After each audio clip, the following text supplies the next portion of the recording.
Hola, buenos días. Continuamos celebrando el Día Europeo de la Mediación. Continuamos celebrando el 10º aniversario de Mediaicam, que es el Centro de Resolución de Conflictos, como todo el mundo sabe, del Ilustre Colegio de Abogados de Madrid. Y hoy, en este periplo, pues vamos a hablar de las empresas de hoy y del futuro, y de por qué podemos elegir dentro de las empresas precisamente resolver los conflictos a través de los métodos alternativos o adecuados de resolución de conflictos. Primero, unas cuestiones más o menos logísticas. Recordamos que este evento se graba, que rogamos además que todo el mundo tenga apagada su cámara y también apagados sus micrófonos.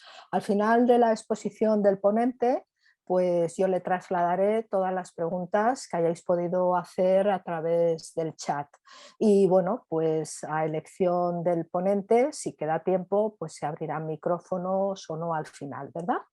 Bueno, pues yo sin más prolegómenos voy a presentaros a Ignacio Alonso Martínez, que es abogado, es mediador, especialista en conflictos civiles y mercantiles.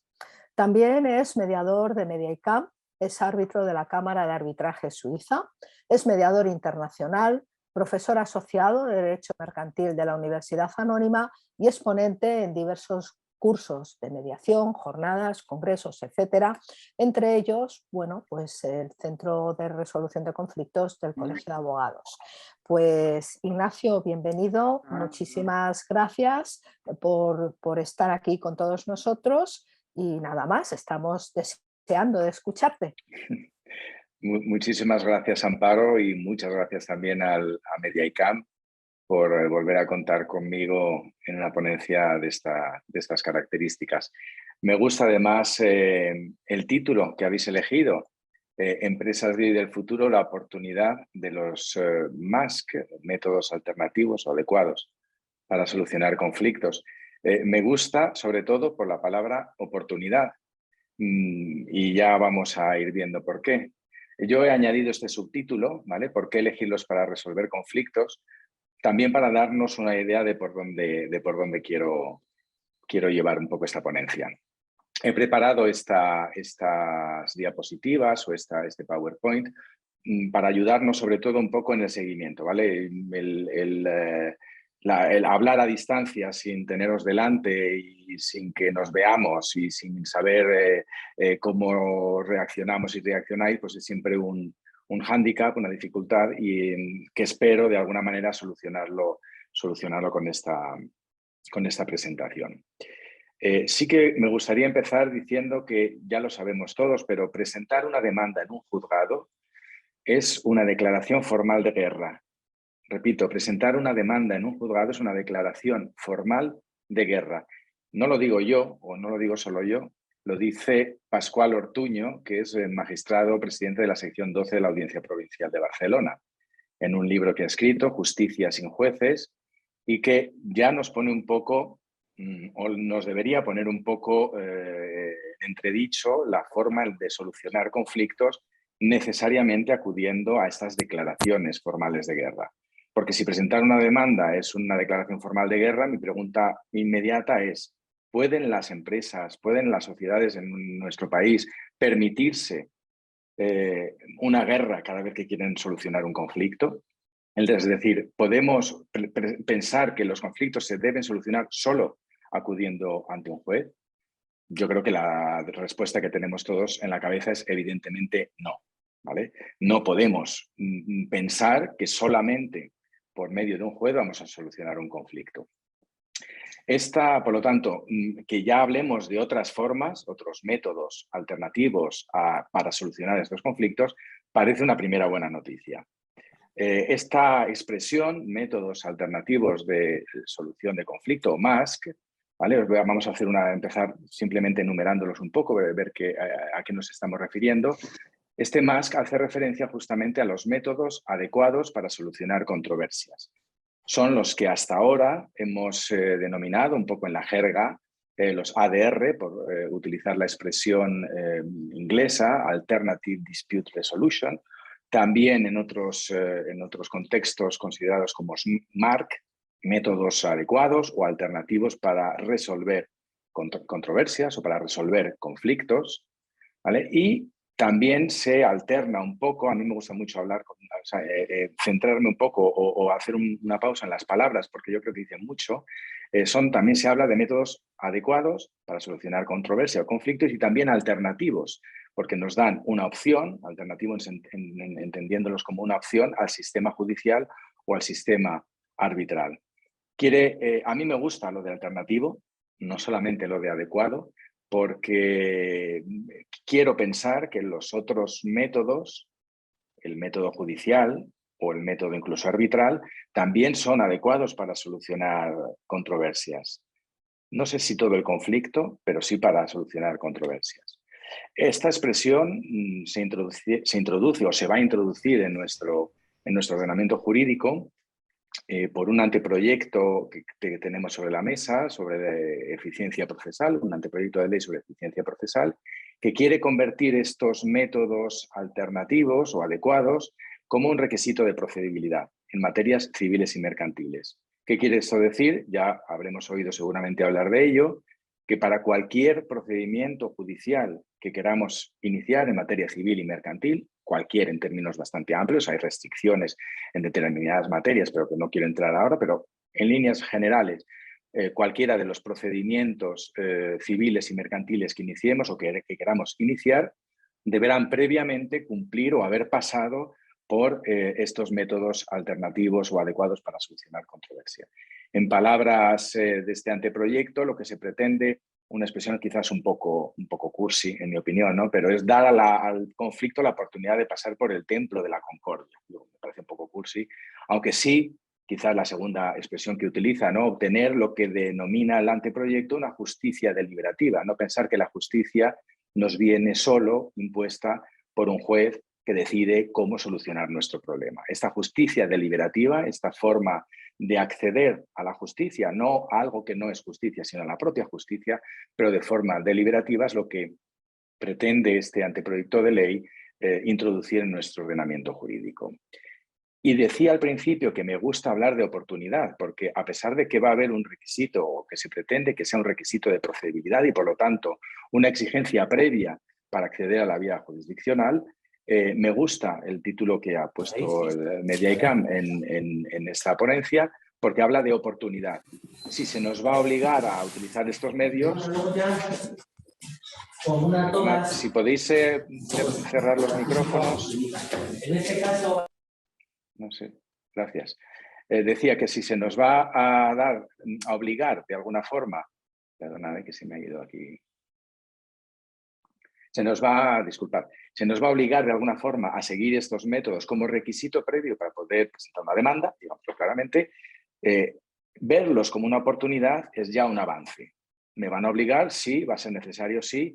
Y es como si tuviéramos una doble opción. Por un lado, decir, bueno, pues vamos a verlo como un mal menor. Bueno, no me queda más remedio, cumplámoslo, hagamos un papelito para salvar este escollo y vayamos al tribunal, vayamos al juzgado para que nos decida que es verdaderamente lo relevante. O podemos decir, bueno, ya que la ley nos obliga, vamos a utilizarlo como una oportunidad. Vamos a intentar ver cuál de estos métodos puede servirnos para intentar solucionar. Si al final no lo conseguimos, tendremos la vía jurisdiccional que, por supuesto, no se nos va a eliminar.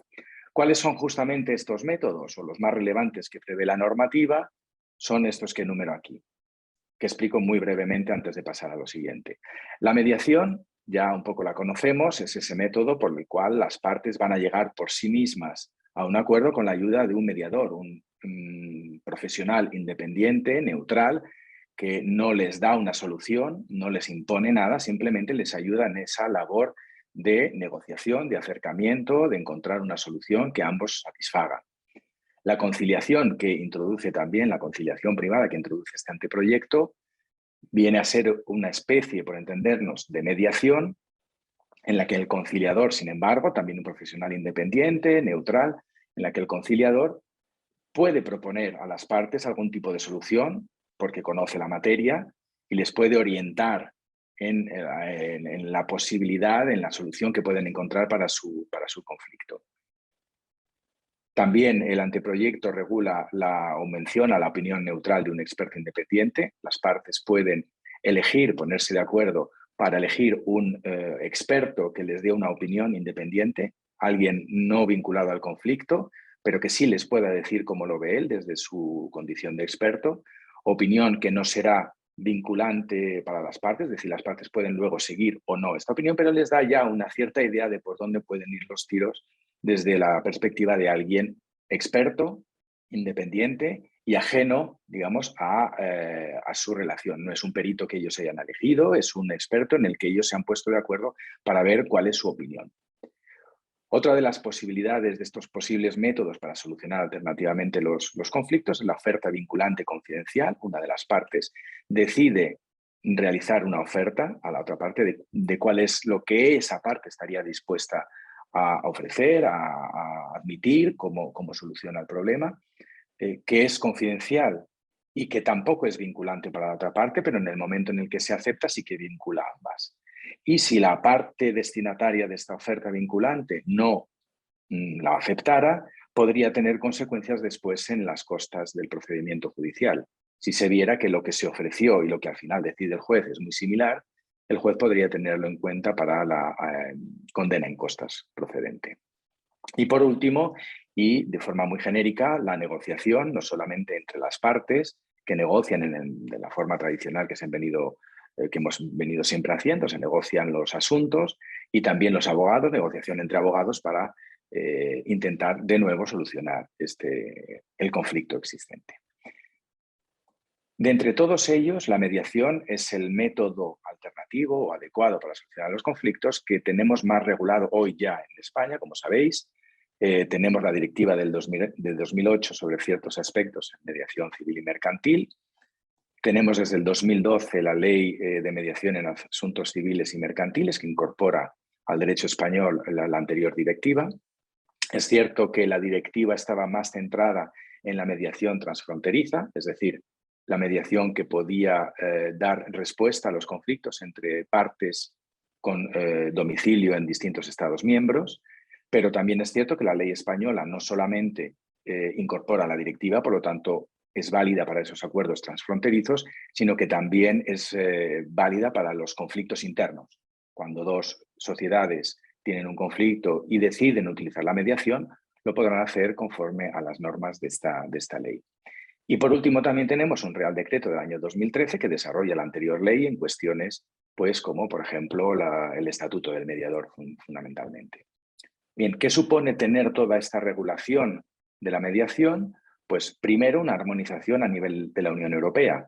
Y esto es muy interesante cuando tenemos relaciones comerciales, cuando nuestra empresa tiene relaciones comerciales con otra de la Unión Europea, porque la posibilidad de solucionar el conflicto utilizando la ley francesa o la ley italiana o la ley alemana o la ley española puede introducir pequeñas variaciones, pero sabemos todos de qué estamos hablando, puesto que todas nacen de la directiva del 2008.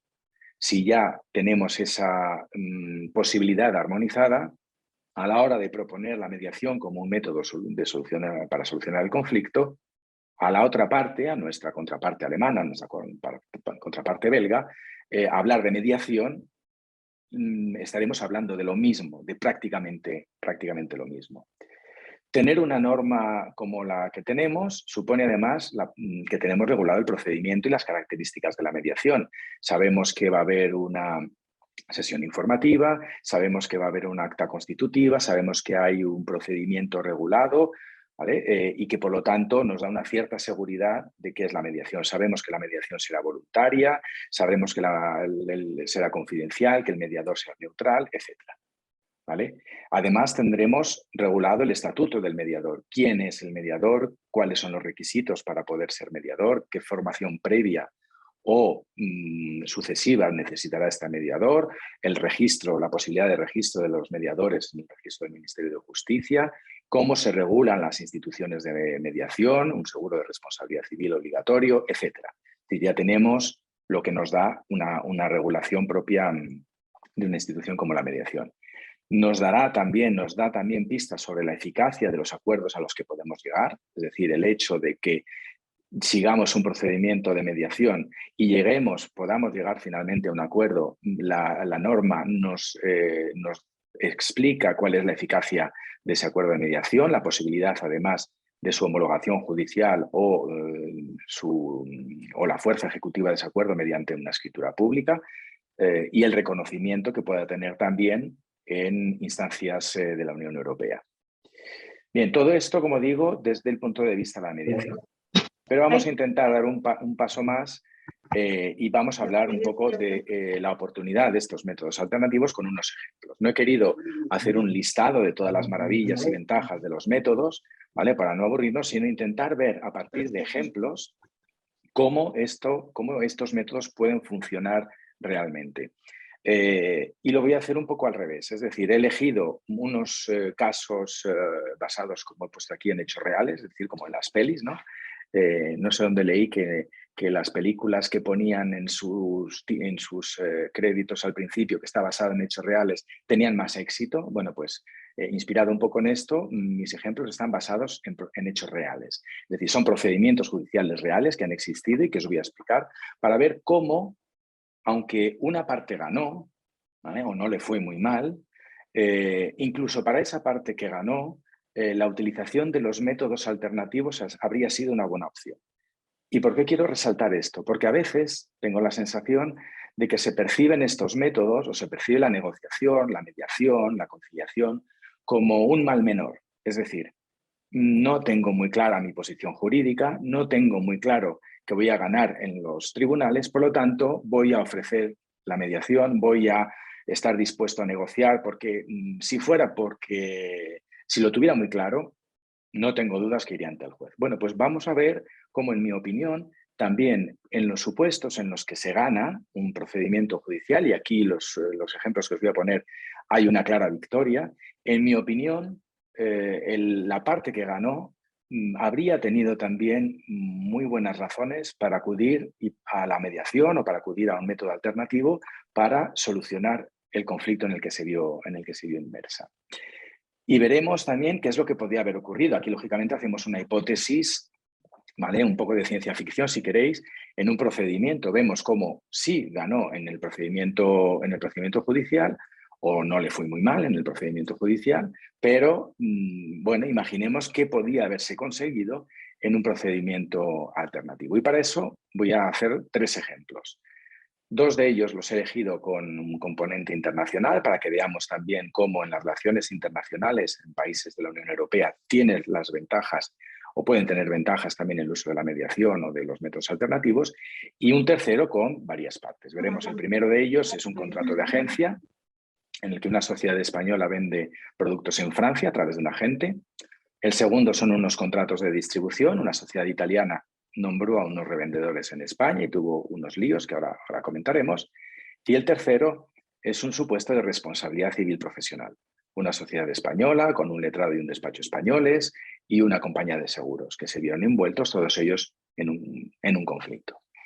Como digo, son 3 casos reales, ¿vale?, que llevamos en el despacho, con lo cual los conozco bien y puedo hacer un poco esa hipótesis, esa imaginación de cómo se podrían haber solucionado por métodos distintos. Retenciones, Hacienda. A ver, un segundo. Discúlpame, Ignacio. Sí, perdón. Perdón, es importante que apaguéis todos los micrófonos porque la ponencia se está grabando, como hemos puesto por el chat, y pueden salir vuestras conversaciones privadas. Entonces, por favor, Milagros Herrera puede apagar su micrófono. Muchas gracias. Más que nada porque si no nos estamos enterando de todo, como dice Amparo, ya aparte de las posibles distracciones, etc. Bien, a ver, estábamos aquí, perdóname. Bien, el primero de los ejemplos, entonces, comentaba, es una sociedad española y un agente francés.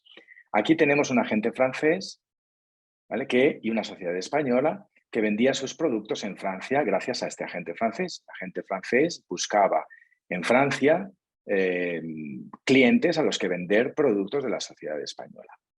Desde el punto de vista jurídico, La cuestión era bastante sencilla, ¿vale? Por diferencia de otras ocasiones, pero vamos, en este caso era bastante sencilla. El contrato de agencia era de verdad un contrato de agencia, no había discusión sobre eso.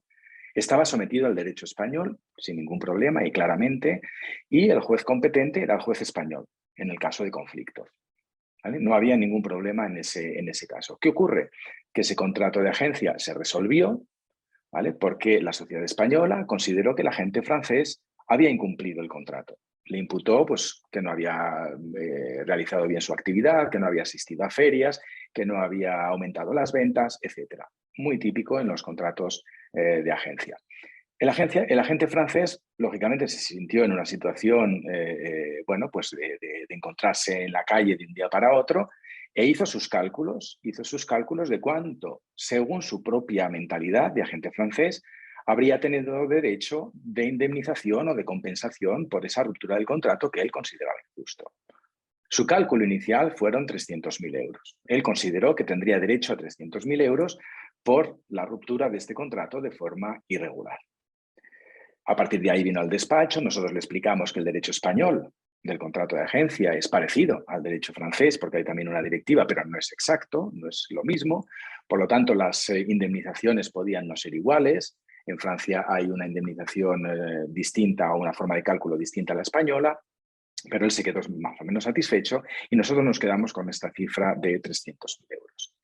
A partir de ahí, nosotros empezamos una negociación. Lógicamente, elevamos ligeramente la indemnización, la calculamos un poco en función de toda la información que habíamos obtenido y llegamos a la propuesta inicial de solicitar 450.000 euros entre la indemnización por clientela, otras comisiones pendientes, intereses, etc. Y solicitamos también, o propusimos, mejor dicho, la mediación.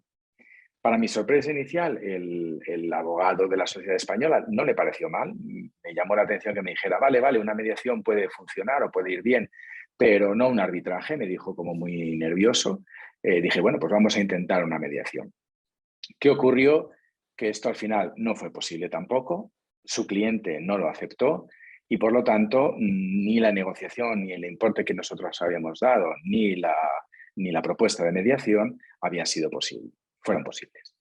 ¿Qué le ocurrió? El agente francés no tuvo más remedio, por lo tanto, que sí iniciar la guerra, declarar formalmente la guerra y demandar judicialmente. Aquí pedíamos, esto que os he escrito aquí, una indemnización por clientela, unas comisiones debidas, hicimos ya un cálculo en base a determinadas las cuentas anuales, etcétera, y llegamos a la cifra inicial de 800.000 euros de reclamación por vía judicial, 800.000 euros que lo he puesto ampliable, puesto que no teníamos, lógicamente, todos los datos de la sociedad española, todas sus facturas, todas las facturas a los clientes, etcétera, que fueron solicitadas y nos reservamos la posibilidad de, si de eso deducíamos la posibilidad de aumentar ese importe, pues lo haríamos en un momento procesal posterior. Volvimos a solicitar la mediación.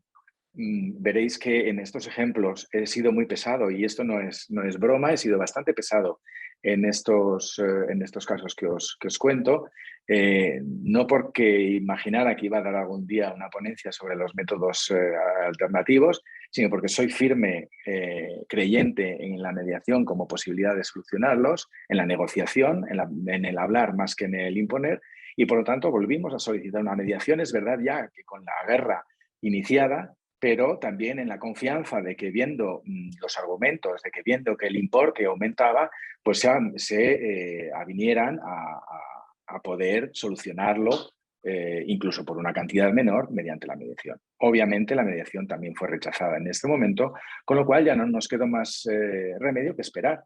¿Que esperar a qué? Pues a la sentencia del juzgado de primera instancia, que llegó, en el que se reconoció una indemnización por clientela, en el que reconoció unas comisiones debidas y en el que aceptó el cálculo que habíamos hecho según todos los documentos que habíamos obtenido, la información que el cliente nos había hecho, un nuevo informe pericial. De momento llevamos ya un abogado, un procurador, un informe pericial para la primera demanda, un segundo informe pericial para la segunda demanda, y para la segunda cuantificación, mejor dicho, y el juzgado de primera instancia nos concedió la cifra, atención, de 2.400.000 euros que nosotros habíamos solicitado, más los intereses moratorios por las comisiones que habíamos perdido. Esto es absolutamente real. 2.400.000 euros que seguían contando en los intereses, ¿vale?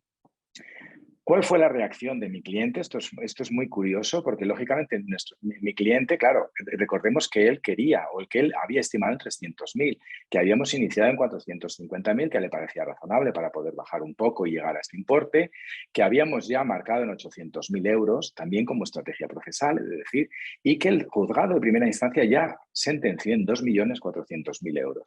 Claro, su reacción el día que yo le dije y le mandé la sentencia es esto es maravilloso. Al día siguiente me llamó diciendo esto es terrible.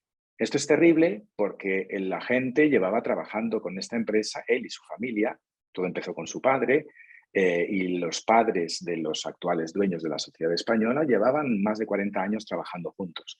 Me dijo, si nosotros le ejecutamos esta cantidad a la sociedad española, pues muy probablemente tendrán que cerrar y muy probablemente todas las personas que yo conozco, con las que he estado trabajando tantos años, pues acabarán despedidos, mal o lo que fuera.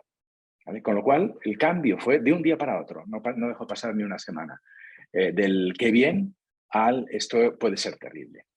Pero, dijo, me parece tal exageración que la audiencia lo resolverá. Importante, en esta sentencia no hubo pronunciamiento en costas por parte del juez.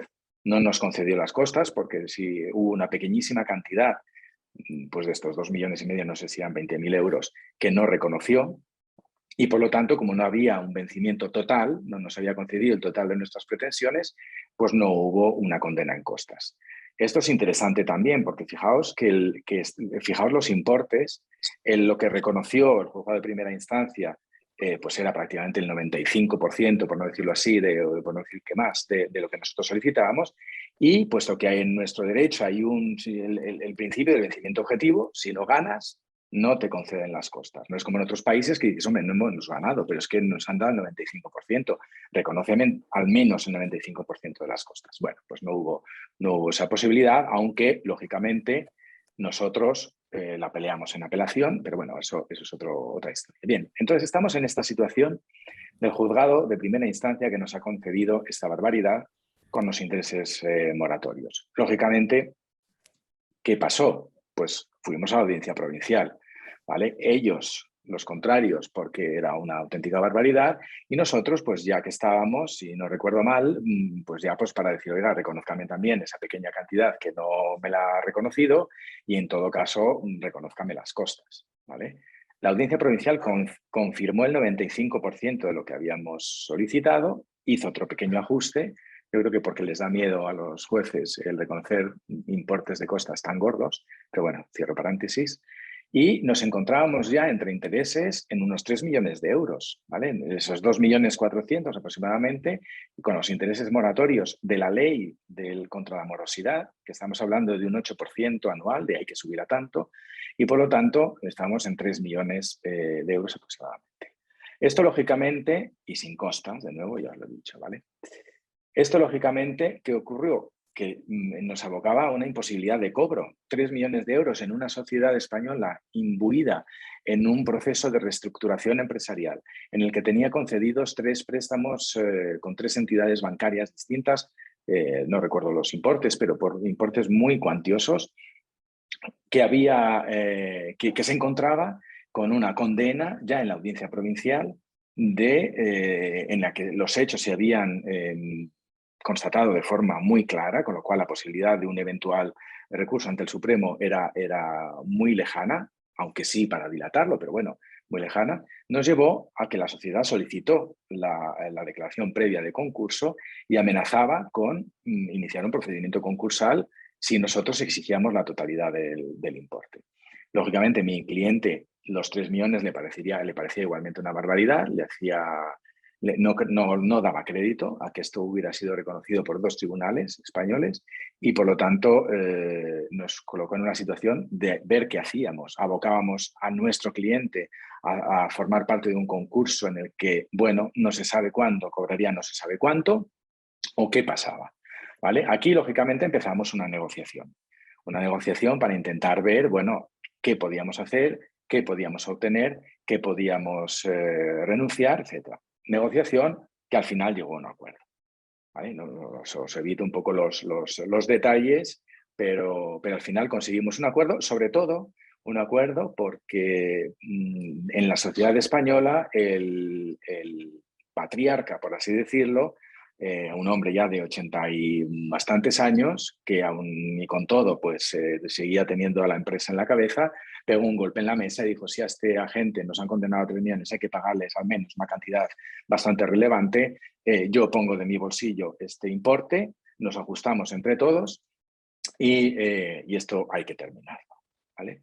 La pregunta entonces, después de todo este follón, fijaos que el cliente ha obtenido una sentencia muy favorable, con mucha dificultad, muchísima dificultad para llegar a cobrar una parte. La pregunta es, ¿qué se habría obtenido con otros métodos desde el principio? Aquí entramos un poco digamos, en la ficción, si queréis, ¿no? Pero en mi opinión, con bastantes visos de verosimilitud. ¿Habría obtenido un importe similar a lo acordado, a lo finalmente acordado? Pues he de confesar que probablemente no, ¿vale? Probablemente el cliente no habría obtenido la cantidad que obtuvo finalmente en la negociación, ¿vale? Es verdad que negociar con una sentencia de la audiencia de 3 millones es más fácil que sin la sentencia. Eso también lo digo. Ahora, también hay que tener en cuenta una cosa. Al cliente, finalmente, si descontamos los gastos, si descontamos los gastos de viaje, los gastos de abogado, procurador, los peritos, las traducciones, el tener que venir a España al juicio, etcétera, habría salido de forma bastante similar si hubiéramos seguido estos métodos alternativos, porque lógicamente de eso que él percibió tuvo que pagar todos estos gastos que no habría tenido si hubiéramos desde el principio llegado a una solución mediada, una solución negociada desde el principio. Por supuesto, lo habría obtenido antes de tiempo. Aquí el cliente se encontró en un procedimiento que fue sumamente rápido. Estamos hablando de un procedimiento en una provincia española, una capital de provincia relativamente pequeña, y por lo tanto y tuvimos la enorme suerte de que el juzgado iba muy bien y que la audiencia resolvió muy rápidamente. Estamos hablando de 3 años, con unas medidas previas también. Es decir, aún así, aún yendo muy bien el procedimiento, habría lógicamente obtenido su solución mucho antes. Habría, por supuesto, reducido sus costes personales. Recordemos, ya os lo he dicho, que el agente tenía relación personal con la familia de la sociedad española. Relación familiar cuando vengo a España me hospedo en tu casa. Se casa mi hija, te invito a la boda, de ese estilo, ¿vale? Relación que evidentemente se cortó, se truncó, pero no solamente relaciones personales entre el cliente y la sociedad española, sino las relaciones personales entre la propia sociedad española. ¿Vale? Los hermanos que formaban parte del Consejo de Administración de la sociedad, claro, se vieron en una situación en la que unos eran partidarios del agente francés y otros se aferraban a su posición jurídica. Habría habido unos menores costes emocionales. La pendencia del asunto a nuestro cliente le llegó a producir, si no úlceras, prácticamente. ¿Vale? Relaciones en las que él se vio muy afectado por la incertidumbre que todo esto suponía. Y, por supuesto, en menores costes económicos. El abogado, los procuradores, los peritos, los viajes, todo eso, lógicamente se habría visto reducido en el caso de haber seguido un método negociado previo, un método como la mediación o la conciliación, etc. Y los costes de oportunidad. Tengamos presente que nuestro agente tuvo que estar pendiente del procedimiento. Afortunadamente era una persona súper minuciosa, tenía todo tan bien documentado, que fue lo que nos permitió llegar a una solución, a una sentencia tan amplia, porque tenía todo absolutamente documentado. Tenía hasta los tickets de los aparcamientos de las ciudades que visitaba, con lo cual nos permitió hacer una defensa muy, muy bien estructurada. Pero claro, durante todo el tiempo en el que el hombre estuvo buscando toda esa documentación, ayudándonos con los hechos, informándonos, mandándonos informes que había hecho, listados, planos de las ciudades que había visitado, etcétera. Durante todo ese tiempo, él estuvo sin posibilidad de trabajar más que desembolsando los gastos que le suponía todo esto. Perdió, por lo tanto, la oportunidad de haberse dedicado a lo que él hacía muy bien, que era representar a marcas en su propio territorio. También habría obtenido, y esto es muy importante, por lo que luego veremos, una mayor consideración sobre su trabajo. El agente el contrato se resolvió imputándole a él un incumplimiento, una dejadez en sus funciones. Habría obtenido, por lo tanto, unas explicaciones, habría obtenido disculpas, habría obtenido quizás un reconocimiento mayor, una rectificación del motivo de su incumplimiento que finalmente se descubrió como que no existía. Y esto desde el punto de vista de la gente, pero es que si pensamos en la empresa, por supuesto, no habría obtenido esta condena, pero habría ganado en confidencialidad. Estamos hablando de un procedimiento seguido en una, como digo, en una capital de provincia relativamente pequeña, donde esta empresa muy conocida se encuentra en un juzgado de primera instancia con presencia de estudiantes del grado de Derecho, en el que se enteran de cuáles son los entresijos de esta sociedad, cuáles son los problemas. Es decir, falta de confidencialidad porque la prensa local, lógicamente, se hace eco de toda esa situación. Y no solamente en el juzgado de primera instancia, pero es que ya una sentencia en la audiencia provincial es pública. Basta teclear en el CENDOG y tenemos el nombre de la empresa, sabemos lo que pasó, sabemos cómo actuó, etc. Y habría obtenido, y esto también me parece muy importante, una mejora en las relaciones familiares. Como os digo, la segunda generación que gestionaba la empresa acabó con conflictos entre los propios hermanos, debido precisamente a lo que unos habían hecho, lo que los otros no entendían, lo que los padres consideraban, etc. ¿Vale? Por lo tanto, ¿qué oportunidades se perdieron aquí? Resolver todo el conflicto. Y esto es muy importante también. Os he comentado que el agente salió muy satisfecho al final desde el punto de vista económico, pero tuvo un detalle muy curioso cuando estábamos al final de la negociación, que yo me eché un poco las manos a la cabeza pensando, Dios mío, esto lo va a echar todo al traste, porque conocía cómo eran los de la sociedad española, y es que me dijo, muy bien, me parece muy bien este importe, pero yo quiero que esta empresa me haga una carta en la que me pidan disculpas, en las que me digan que lo que me dijeron de incumplimiento, etcétera, no, vale, que está muy bien que el juez me haya dicho, pero yo quiero que ellos de alguna forma me lo digan en una carta. Tuve que redactarla en términos que fueron admisibles, afortunadamente la firmaron y todo se solucionó también. Confidencialidad, ya lo he dicho, por ambas partes, ¿vale? No solamente en el procedimiento de primera instancia, pero por supuesto en una sentencia pública que tienes y en la que nadie le gusta verse inmiscuido en un procedimiento judicial. Habría sido más rápido, más satisfactorio para ambas partes y aceptado. Y esto es importante también. Aquí daba igual que un juez hubiera dictaminado que te debo 3 millones de euros, ellos no querían cumplir, no podían cumplir, si queremos, ¿no? Un procedimiento negociado, un procedimiento como resultado de una mediación, es al final mucho más fácilmente aceptado, puesto que he intervenido yo como parte en su contenido. Habríamos hecho grandes ahorros en economía, habría tenido menos implicaciones personales, como hemos comentado, por supuesto menos incertidumbre, ¿vale? ¿Qué pasaría, qué no pasaría? Aun con una sentencia en primera instancia, nuestro cliente estuvo con la angustia de si esto sería confirmado o revocado, dada la enormidad del importe que él consideró en una segunda instancia. Y habríamos, y esto es muy interesante también, habríamos podido utilizar más la imaginación. Yo estoy convencido en este asunto que si desde el principio hubiéramos tenido una actitud, ambas partes, de mayor negociación, de una mayor... El agente francés se habría ofrecido para ayudar al nuevo agente que habían nombrado.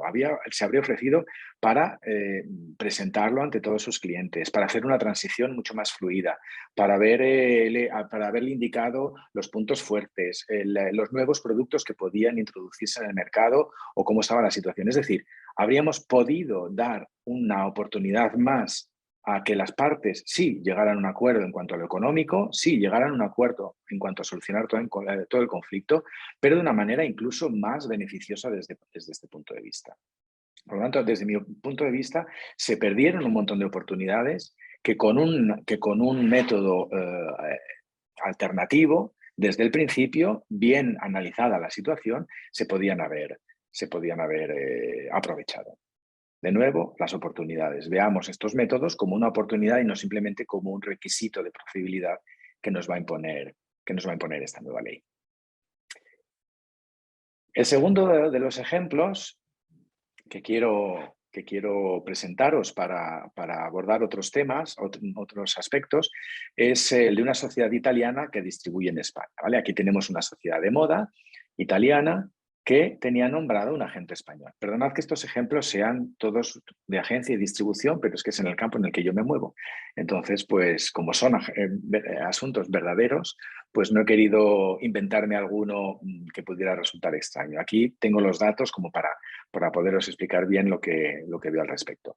Digo, esta sociedad italiana de moda, ¿vale?, tenía en España un agente. Este agente había, a su vez, nombrado 3 revendedores. ¿Vale? Tenemos unos revendedores que eran unas tiendas donde vendían estos productos, estos productos de moda italiana. ¿Vale? El agente español, la sociedad italiana resuelve el contrato con el agente español de mutuo acuerdo, aquí no hay conflicto, ¿vale? Y le pagan una indemnización. Le pagan una indemnización por la clientela que haya creado, por estos revendedores, esta introducción de los productos en el mercado español. Le pagaron una indemnización que fue de 200.000 euros. Esto lo recuerdo bien. ¿Qué ocurrió entonces? Que estos revendedores, que la sociedad les dijo a los revendedores, bueno, a partir de ahora ya no tenéis a la gente, ¿vale? Con lo que ahora he nombrado a un nuevo distribuidor. Por favor, ahora lo que tenéis que hacer es dirigiros a este nuevo distribuidor, ¿vale? Resolvemos nuestra relación tal y como la teníamos antes, ¿vale? Y este fue el error de la empresa italiana. Dijo, resolvemos nuestra relación comercial, cuando en realidad lo que hacía era simplemente decirle, bueno, aquí tienes un nuevo distribuidor, ya no le hagas los pedidos a la gente, házelo a esta nueva persona que te hemos indicado. Estos 3 revendedores, estamos en el año 2014, dejaron de pagar las facturas, no se encontraban a gusto con este nuevo distribuidor y dejaron de pagar sus facturas, por lo cual, y también por una cuestión, de decirlo, un poco de estrategia, nos vimos obligados a presentar unas demandas para reclamarles estas facturas. Entonces ya empezamos con las facturas impagadas, con una reclamación de cantidad y con unos intereses que les reclamamos judicialmente. No contentos con esta situación, y estamos hablando de 3 procedimientos distintos, cada uno en una ciudad española distinta, no contentos, los 3 revendedores se agruparon y decidieron reconvenir cada uno en su procedimiento ante la sociedad italiana. Por lo tanto, ya nos encontramos ya no solo con un procedimiento de reclamación de cantidad, sino con una reconvención por parte de estos revendedores en los que reclaman a la sociedad italiana que en realidad no era una relación de comprar y de vender productos, sino que empezamos a discutir de que los contratos eran contratos de distribución y por lo tanto me tenías que haber dado un preaviso determinado que no me has dado, me debes una indemnización de clientela que es este importe, me has producido unos daños porque me has hecho hacer unas inversiones o porque no me has dado el preaviso, ¿vale? Y de ahí pasaremos a una sentencia de primera instancia, a una ejecución de sentencia, a 3 apelaciones y hasta casación llegó uno de ellos, ¿vale? No contentos, pues se quiso ir también al Tribunal Supremo. Todo esto, sí, con costas y más costas. Costas y más costas. Aquí, curiosamente, dejadme que haga un paréntesis, fuimos acusados por el abogado contrario de ser obsesionados por las costas. Bueno, es también parte de nuestro trabajo reclamarlas, pero aquí sí que hubo pronunciamientos de costas, aunque no en todos ellos, ¿vale? ¿Qué pedían y qué consiguieron en este caso los revendedores? Aquí os hago un resumen para que veamos un aspecto que me parece también importante. Los revendedores pedían fundamentalmente 2 cosas. Estaban representados por el mismo abogado, con lo cual las demandas eran prácticamente, las reconvenciones eran prácticamente un calco unas de otras. Pedían por un lado una indemnización por clientela y pedían una indemnización por daños, simplificando, ¿vale? ¿Esto qué nos llevó? Nos llevó a 3 sentencias, ¿vale? Cada uno en su juzgado, 3 sentencias de primera instancia y para la indemnización por clientela y 3 para la indemnización por daños. Y aquí es muy interesante ver qué es lo que pasó en cada uno de los juzgados. El primero de ellos le concedió al revendedor el máximo de lo que permite la ley. En los contratos de distribución no hay una ley de contratos de distribución, pero por analogía con la agencia se puede conceder hasta el máximo de 1 año de, en este caso, márgenes que obtuvo el distribuidor. Bueno, pues el juzgado de primera instancia concedió ese máximo. El segundo juzgado de primera instancia concedió 2/3 de ese máximo. ¿vale? Justificó que había circunstancias, que no se podía llegar al máximo, etcétera, y le concedió 2 tercios. Aquí, insisto, estamos hablando de exactamente la misma relación, exactamente la misma carta que se mandó a todos los distribuidores y exactamente la misma relación de comercial con cada uno de ellos. La misma. ¿Vale? Y el mismo tipo de demanda y el mismo tipo de reconvención porque estaban todos representados por el mismo letrado. El tercer juzgado de primera instancia lo redujo a una mitad. Le concedió, mejor dicho, la mitad de lo que había solicitado. Por lo tanto, 3 procedimientos idénticos con 3 pronunciamientos en 3 juzgados de primera instancia distintos. Pero la indemnización por daños no fue muy distinta. El primero concedió los márgenes que podía haber obtenido el distribuidor durante el plazo en el que lo calculó. El juzgado segundo lo moduló, dijo, bueno, más o menos esta cantidad, llegó a una cifra un poco así alzada, ¿vale? Sin referencia o sin porcentaje sobre los márgenes, pero hizo un cálculo. Y el tercero concedió la mitad de esos márgenes de la cantidad que se había solicitado. Con lo cual, de nuevo, vemos 3 pronunciamientos en 3 juzgados de primera instancia, insisto, con exactamente el mismo procedimiento. Evidentemente, aquí nadie quedó satisfecho, con lo cual fuimos todos a la audiencia provincial y tuvimos de nuevo 3 audiencias provinciales que dictaminaron sobre los 3 procedimientos. Me empieza a entrar la risa, bueno, quizás me veáis y me tenéis puesta la imagen, porque la situación aquí fue todavía más dantesca. La primera audiencia reduce del máximo a un cuarto del importe concedido. La segunda audiencia provincial tenemos todavía el asunto pendiente. Estamos hablando que iniciamos en el 2014 y estamos en el 2022. Que lo tenemos todavía pendiente. ¿Por qué? Pues porque entre tanto, es decir, en todo este tiempo, claro, pasan cosas. Y una de las cosas curiosas que pasó es que hubo un cambio de jurisprudencia del Tribunal Supremo. El Tribunal Supremo en los contratos de distribución pasó de considerar que la indemnización tenía que ser calculada sobre los márgenes brutos a considerar que había que calcularla sobre los márgenes netos. ¿Vale? Esto, que es, bueno, pues una cuestión jurídica, ¿no? Más o menos interesante y curiosa, nos afectó de lleno, con lo cual el procedimiento que se había iniciado solicitando una indemnización en base a márgenes brutos, de repente le dijimos, ya, vale, muy bien, la audiencia, el juzgado ha reconocido esto, pero ahora me lo tienes que recalcular. Y entonces estamos en esa fase de a ver cómo recalculan en base a toda la información que hay en el procedimiento, que no hay ninguna para llegar a los márgenes netos, cómo se calculó. Esto está pendiente y sinceramente y personalmente tengo mucha curiosidad en ver cómo sale la audiencia de esto. Y la tercera audiencia provincial, curiosamente también, consideró que no había contrato. Es decir, que entre la moda italiana y el revendedor en realidad nunca hubo ningún contrato, que era nuestra tesis principal. Que había un contrato sí entre los revendedores y la gente, pero que no había ningún contrato de distribución entre la sociedad italiana y el revendedor. Con lo cual, no habiendo contrato, no hay ninguna indemnización, ni la mitad ni nada, sinceramente, cero. ¿Qué pasó con los márgenes? Pues también la audiencia provincial una revocó porque consideró que vale, había contrato, pero no hubo daños. Y entonces, si no hay daños, no hay nada que indemnizar. La audiencia provincial 2 también lo revocó, también consideró que no había daños y por lo tanto no había nada que indemnizar. Y la tercera audiencia provincial, puesto que no había contrato de distribución, no pudo haber daños de ese contrato de distribución y también revocó esa indemnización. Por lo tanto, vemos que había aquí un único caso y os prometo que los hechos eran idénticos como para quedarnos un poco sorprendidos de toda esta diferencia. Un único caso con hasta 6 pronunciamientos distintos por las audiencias y 6 pronunciamientos distintos en los juzgados, ¿vale? Y ya sin entrar en los intereses y en las costas, porque ya cada uno, en cuanto a los intereses y costas, ya bailaron, ¿no? Hubo que hacer incidentes de tasaciones de costas, de rectificación de pronunciamientos en costas, etc. Bueno, os dejo un segundo esta panorámica para que veáis qué pasa en un procedimiento que se sigue idéntico de forma igual en 3 situaciones y 3 juzgados distintos. Y aquí, si nos hacemos la pregunta que nos hemos hecho antes, ¿qué habría sido posible con un método alternativo seguido desde el principio? La primera respuesta creo que es lógica. Habríamos tenido una cierta unidad de criterio, no una cierta, sino por lo menos habríamos solucionado todos los problemas de una forma igual. están todos en la misma situación. Vale que uno le tengamos que pagar 2.000 y otro 5.000, pero le daremos un 2 o un 5, le daremos 2.000 o 5.000 porque hemos llegado al acuerdo de que se le pague la mitad, un tercio, 2 tercios, la totalidad, lo que sea, pero con unidad de criterio.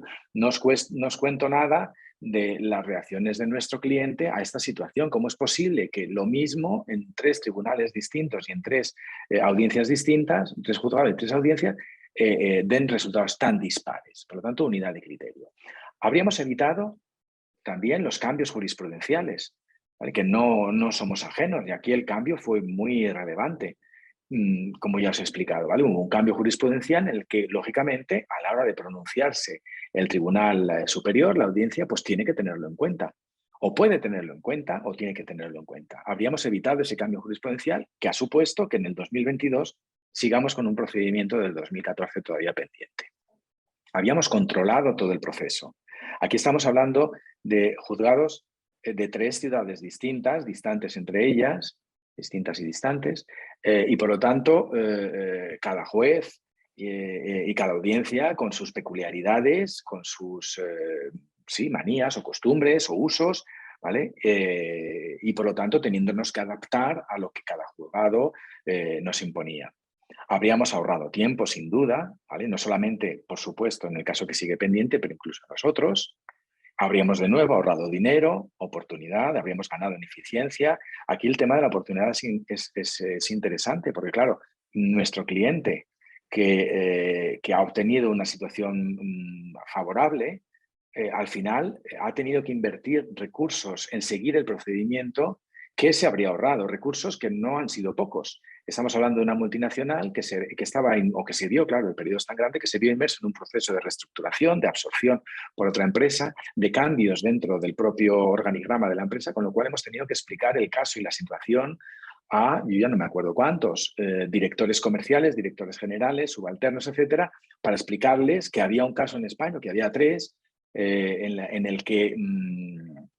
bueno, pues sí, es un tribunal de aquí, es otro tribunal de allá, en los que no se sabe por qué esto sigue aquí y esto ya no, ¿vale? Y por lo tanto, invirtió tiempo y energías en comprender cada vez y en tomar decisiones sobre si se recurría o si no se recurría, de vez en cuando se ganaba, de cuando se perdía, había una provisión pendiente o no pendiente, etc. ¿Vale? Y por supuesto en confidencialidad. ¿Vale? La confidencialidad la habríamos ganado, como ya le he dicho, cosa que no fue posible, puesto que las sentencias hoy están disponibles ante cualquiera que quiera saber, y que al cliente, en este caso a nuestro cliente, pues tampoco le hacía mucha gracia el verse mezclado en este tipo de asuntos. Bien, hasta aquí los 2 asuntos en los que yo creo que hemos visto a ciertos aspectos de las ventajas que pueden tener, ¿vale? O por qué el hecho de utilizar esta oportunidad, de darnos esta oportunidad, puede ser interesante. Veamos el tercer ejemplo, que es un poco distinto y que tiene componentes de responsabilidad civil, seguros y de competencia desleal, ¿vale? Y ahora lo explico brevemente. En este caso, nuestro cliente era una pyme, ¿vale? Que tenía un cliente, prácticamente era su único cliente, si no el 100%, 90 y tantos % de su actividad era debido a este cliente, ¿vale? Una estrategia no muy buena, pero era así como funcionaba. Este cliente, claro, sabía su posición de ventaja frente a la pyme, siendo yo el único cliente, pues tengo una posición de fuerza relevante, con lo cual inició unas conversaciones que he puesto así un poco entre puntos suspensivos porque no fueron muy transparentes, con una pyme segunda a la que estuvo tanteando para ver si podía hacer la misma actividad que le realizaba la primera de las 2 sociedades. ¿Y cómo podía hacer eso? Pues solamente lo podía hacer si se hacía con todo el personal o con gran parte del personal de la primera sociedad.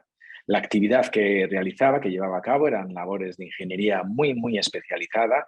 Era prácticamente la única empresa que estaba en condiciones de prestarles este servicio, con lo cual también tenían una cierta posición de fuerzas, había un cierto equilibrio de fuerzas, a pesar de que el cliente era muchísimo más poderoso por dimensión de la empresa, etcétera, pero había un cierto equilibrio por este campo, equilibrio que lógicamente el cliente quiso romper convenciendo o poniéndose de acuerdo con la segunda pyme, diciendo, bueno, si convencemos a todos estos empleados para que pasen a tu empresa y tú los contratas, yo te garantizo que el contrato ya no lo tendré con la primera empresa, sino que lo tendré contigo.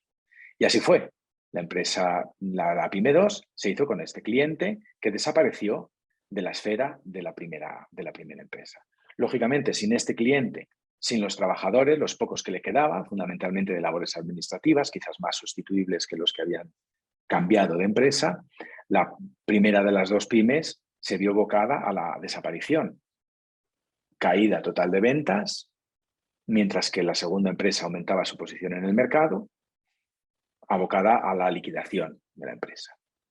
¿Qué pasó entonces? Pues que la pyme, lógicamente, acudió a su abogada y le dijo, oye, estamos ante esta situación, ¿qué podemos hacer? ¿Qué podemos hacer? La abogada, ¿qué les aconseja? Dice, bueno, pues aquí yo veo una posible competencia desleal, un acuerdo entre la Pyme 2 y el cliente, en función del artículo 14 de la Ley de Competencia Desleal, por esa inducción de traspaso de trabajadores desleal, por las circunstancias que se dieron y, por lo tanto, yo creo que se podría iniciar un procedimiento de competencia desleal. Considero que los daños que se te han producido pues pueden estar del orden del 1.800.000 euros, lo calculo en función de los documentos que me has dado, ¿vale? Y la demanda pues la tendríamos que tener en el plazo de un año, que es el plazo de prescripción que establece la Ley de Competencia Desleal. Al cliente le pareció bien, se le presentó un presupuesto, lo aceptó, pagó una provisión de fondos y otorgó un poder. Otorgó un poder a favor de un procurador, empezó el baile de documentos, las consultas, los correos, la relación de hechos, qué es lo que ha pasado, qué es lo que no ha pasado, etc. Y empezó la abogada con la redacción de la demanda. Aquí lo que ocurrió es que transcurrió el año de plazo que existía según la Ley de Competencia Desleal, transcurrió sin que se llegara a presentar la demanda. Claro, el cliente no conocía, lógicamente, la legislación, no sabía qué estaba pasando, las peticiones de, oye, mándame un borrador, aunque sea para que yo pueda ver los hechos, para que te pueda ayudar, pues al principio se respondía, no, en realidad el año no es desde aquí, sino desde allá, no se computa desde aquí, sino desde esta otra fecha, le contestaba la abogada, bueno, pero mándame algo, oye, me has dicho que la tendrías esta semana, oye, me has dicho que la tendrías, llegó el plazo de un año que inicialmente se habían dado y aquello no fructificó, no había demanda, no había visos de que existiera. Por lo tanto, se presupuso una responsabilidad y nació el conflicto entre el cliente y su abogada. ¿Vale? Un conflicto de, oye, me he sentido desatendido, ¿es así o no es así? ¿Vale? Por lo tanto, ya nos encontramos en la que el cliente vino a nuestro despacho a decirme, oye, estos son los hechos, tenía yo esta abogada que me ha aconsejado esto, ¿qué puedo hacer? Primero, ¿hay o no hay responsabilidad? Segundo, si la hay, ¿qué se puede hacer? Ayudarnos. Bien, nosotros analizamos el asunto e hicimos una primera oferta vinculante, consideramos que sí que podía haber una responsabilidad, e hicimos una primera oferta vinculante escrita a la aseguradora y al letrado y a su despacho. ¿Vale? Una oferta vinculante en la que, bueno, pues reclamábamos una cantidad de dinero para solucionar el conflicto. Esta oferta vinculante fue rechazada. Hicimos una propuesta de mediación, ya os he dicho al principio que soy un poco pesado en esto, pero bueno, me gusta dar oportunidad a solucionar los conflictos de esta forma. Una propuesta de mediación de nuevo a la aseguradora, a los letrados de la aseguradora y del letrado. Mientras tanto, la aseguradora y el letrado, lógicamente, llevaban una dirección letrada, una defensa conjunta, propuesta de mediación que también fue rechazada. Iniciamos una negociación con la aseguradora también para ver si por lo menos con ella, que era, digamos, más profesional, tampoco fue posible. Con lo cual nos vimos de nuevo abocados a la necesidad de iniciar la guerra judicial. Tuvimos que iniciar una demanda contra la aseguradora, contra el letrado y contra su despacho. ¿Pidiendo qué? Pidiendo la mitad de lo que inicialmente la abogada había considerado. ¿Vale? La mitad, ¿por qué? Porque es una demanda de responsabilidad civil.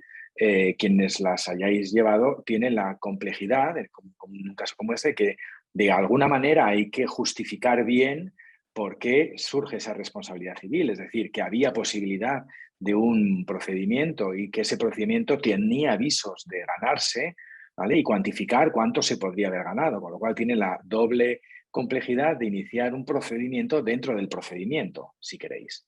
¿Vale? Tuvimos que hacer todo el procedimiento de competencia desleal como se hubiera hecho desde el principio, y a la vez diciendo al juez, fíjese, de todo esto que podía haber salido, la letrada no tuvo diligencia, en nuestra opinión, suficiente, y se le habría podido obtener 1.800.000 euros según la valoración de la propia letrada. Vale, como no sabemos si hubiera sido viable o no, habría tenido buen resultado o no, nosotros pedimos la mitad. ¿Vale? El juzgado de primera instancia condenó al letrado y al despacho por negligencia, ¿vale? Reconoció que efectivamente había habido una falta de diligencia en presentar en plazo esta demanda que ella misma había solicitado, había dicho que se podía, y condenó también a la aseguradora al pago de, en este caso, ya no el total, ya no la mitad, sino un cuarto de la suma que inicialmente. Es decir, estamos hablando de 1.800.000, nosotros pedíamos 900, la sentencia de primera instancia fue de 450.000, más, y esto es interesante, el 20% de intereses de la ley del contrato de seguro, del artículo 24. Claro, esto a la compañía de seguros les hace mucho daño, porque un 20% de intereses son muchos intereses, ¿vale? Y sobre todo teniendo en cuenta, y esto era una gran baza en nuestro favor, que se trataba de una aseguradora de matriz británica, con lo cual esto del 20% era algo con lo que no estaban muy familiarizados. De aquí solicitamos la ejecución provisional, empezó el baile de apelaciones y por distintos hechos que ahora no entro a detallar, se apeló y se llegó a un acuerdo en la negociación. ¿Vale? Llegamos a una negociación más rápido de lo que hubiera sido normal, sobre todo porque bueno, la aseguradora entendió, aceptó, nosotros redujimos la pretensión, pero vamos, básicamente el importe, que si el importe total pues ascendía a, no sé, no recuerdo bien ahora, pero los 450 más el 20% eran unos 700.000, pues al final lo dejamos creo que en 600 y algo mil. ¿Vale? Aquí de nuevo mi cliente salió satisfecho porque es verdad que entendió todo el procedimiento, la situación en la que se había encontrado, pero de nuevo la pregunta es ¿qué habríamos obtenido si desde el principio hubiéramos podido mediar, hubiéramos podido hacer una oferta nuestra oferta vinculante es verdad que fue vinculante porque nosotros así lo decidimos, es decir, si tú la aceptas, nosotros nos comprometemos a respetarla, pero no tenía de momento, digamos, la consideración de oferta vinculante según lo que el anteproyecto nos va a regular. Por lo tanto, la pregunta es ¿qué habríamos obtenido con un método alternativo, siguiendo un procedimiento alternativo? El importe yo creo que había sido el adecuado, es decir, habríamos llegado a un importe prácticamente igual, es decir, podríamos incluso haber solicitado una valoración independiente de alguien con un experto independiente que nos hubiera podido dar una estimación que si la compañía de seguros lo hubiera aceptado, pues podríamos haber llegado y cerrado el asunto bastante, yo creo que coherentemente con lo que obtuvimos después.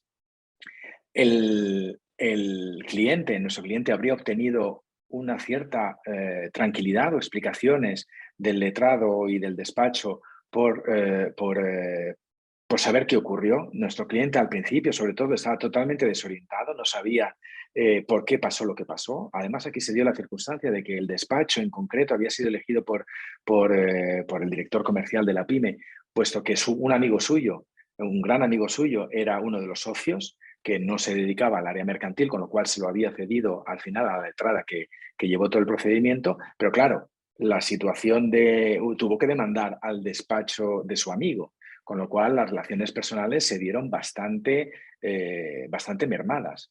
En un supuesto de método, habiendo seguido un método alternativo, probablemente estas relaciones, esta explicación, estas excusas habrían sido lo suficientemente válidas como para que esas relaciones se pudieran haber seguido mantenidas. Se habrían restituido, por lo tanto, esas relaciones que se habían roto. Por supuesto, habríamos evitado la angustia, la incertidumbre de nuevo de la sociedad. Estamos hablando de una pyme con un único cliente, que era el apoyo, era el sustento de toda la sociedad familiar.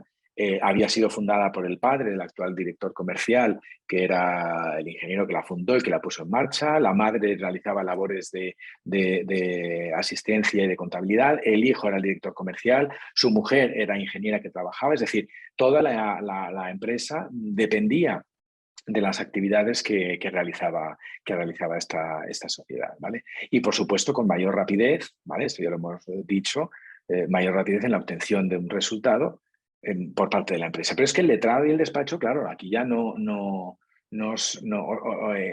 se dice? No se os oculta que ellos habrían evitado el conflicto y habrían evitado una condena por negligencia, que yo creo que es lo peor a lo que nos podemos enfrentar los abogados, que nos condenen por haber sido negligentes. ¿Vale? Aquí tuvo la suerte de que por motivos que no entro a detallar, no seguimos en la audiencia, no esperamos la sentencia de la audiencia, que yo creo que habría sido igualmente favorable, pero claro, que aparezca tu nombre o si no tu nombre, porque en el CENDOC se omiten los nombres de personas físicas, pero sí de alguna forma identificable, porque al final aparece el nombre del despacho, que es una sociedad jurídica, o un procedimiento que al final se pueda conocer qué ha ocurrido, te encuentras expuesto en un procedimiento de negligencia. En el juzgado de primera instancia, por supuesto, fue un procedimiento público, con lo cual quien hubiera querido pudo entrar perfectamente a entender y a valorar y a ver cómo se le estaba acusando a este profesional de haber sido negligente, ¿vale? Y la aseguradora habría obtenido mayor rapidez, por supuesto, y evitar el 20%, que al final fue lo que les impulsó a haber llegado a una cifra más alta de lo que quizás podían haber negociado. ¿Vale? Por lo tanto, esto se podía haber obtenido probablemente con un método alternativo.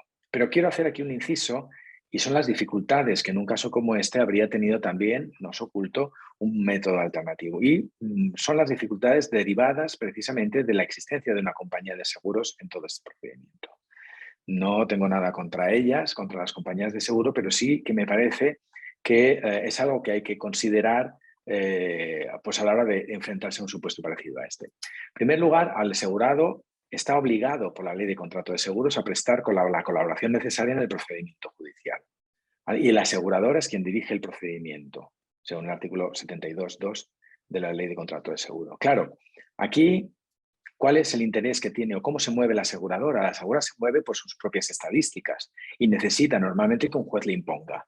Sus propias estadísticas quiere decir, mira, de 100 asuntos que me llevan a los tribunales por esta negligencia, pues me son favorables X% y me son desfavorables X%.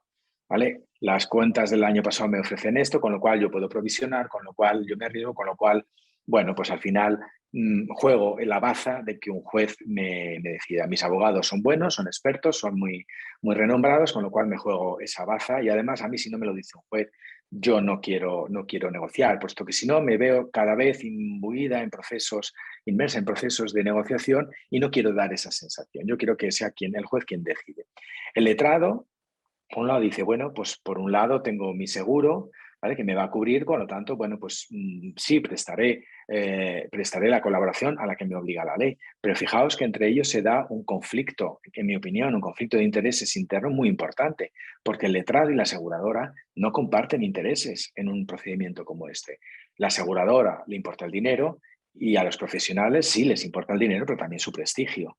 Entonces, llega un momento en el que, desde mi punto de vista, aquí, por ejemplo, nos vimos bastante limitados a la hora de poder negociar con el letrado, con la letrada, porque no teníamos acceso a ella, sino solo a través de sus abogados, que eran abogados de la compañía de seguros, que era quien dirigía el procedimiento. Por lo tanto, esto puede ser una dificultad a la hora de enfrentarse a una negociación, mediación, etcétera, con un componente de una aseguradora, por la forma en la que actúan, llamémoslo prepotencia, como queramos.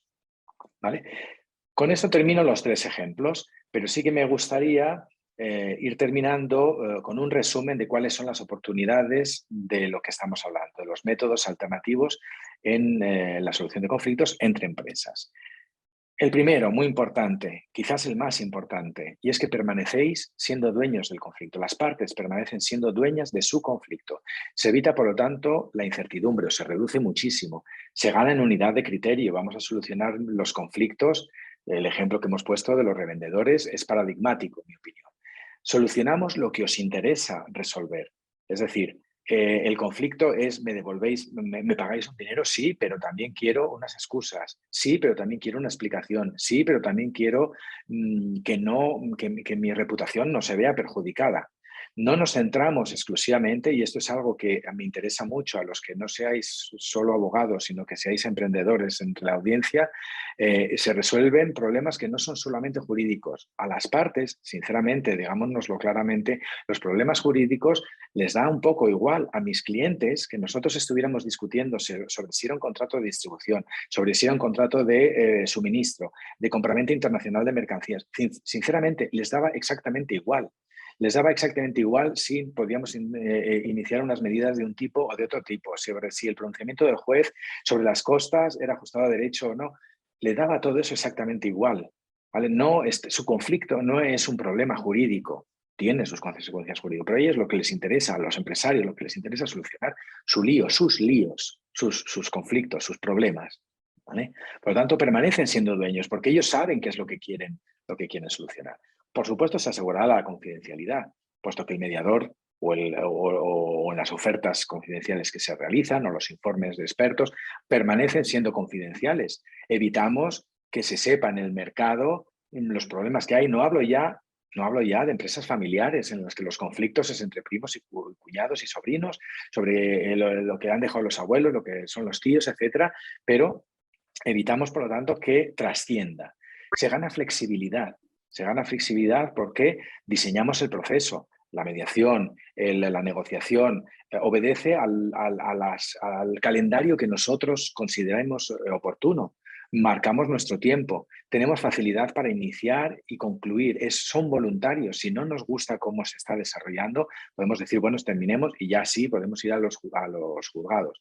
Podemos, por lo tanto, tenemos mucha mayor flexibilidad para decidir cómo solucionamos el problema.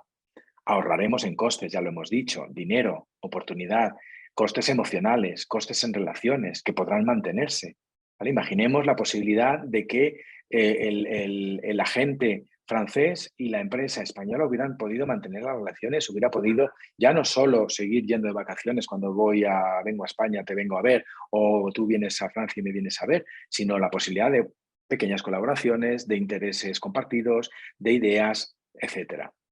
Se gana en cumplimiento y satisfacción, y esto es muy importante. Aquí hemos tenido sentencias que ha habido que solicitar, de las cuales hemos tenido que solicitar la ejecución, porque evidentemente, si puedo no cumplir hasta que me mande un juez, y si esto es dentro de un año todavía más, fenomenal, ¿vale? Por lo tanto, y mientras que un acuerdo negociado, un acuerdo mediado, al final hemos participado nosotros en su elaboración y por lo tanto ya sabemos que voy a tener que pagar o ya sabemos que voy a tener que renunciar. Por lo tanto, ya me he hecho la idea y lo voy a aceptar. Tienen un índice de cumplimiento mucho mayor.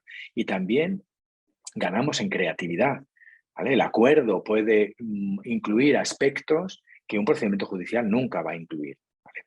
Y siempre, lógicamente, con la posibilidad de volver. Es decir, podemos someter el acuerdo de mediación a mediación en el caso de conflicto. Si el acuerdo de mediación no fuera cumplido, podemos volver a la mediación, podemos volver a la conciliación, etcétera, para solucionar incluso esto. Mantendremos la fuerza vinculante, es decir, un acuerdo de mediación no es menos vinculante que una sentencia de un juez, puesto que tiene la eficacia la validez de la, ¿cómo se dice?, de los contratos, son vinculantes de la misma forma que son los contratos, con la posibilidad de que si se hace en un procedimiento judicial, por ejemplo, que habría la homologación judicial o la elevación de escritura pública en el caso de que así lo solicitáramos. Y otra cosa que hemos mencionado muy al principio, pero que no quiero que se olvide, es la armonización a nivel de la Unión Europea, por ejemplo, para la mediación, puesto que tenemos una directiva y puesto que es algo que a todos los miembros de los países, de los Estados miembros, perdón, pues es algo que les suena y por lo tanto que podemos utilizar con una satisfacción grande.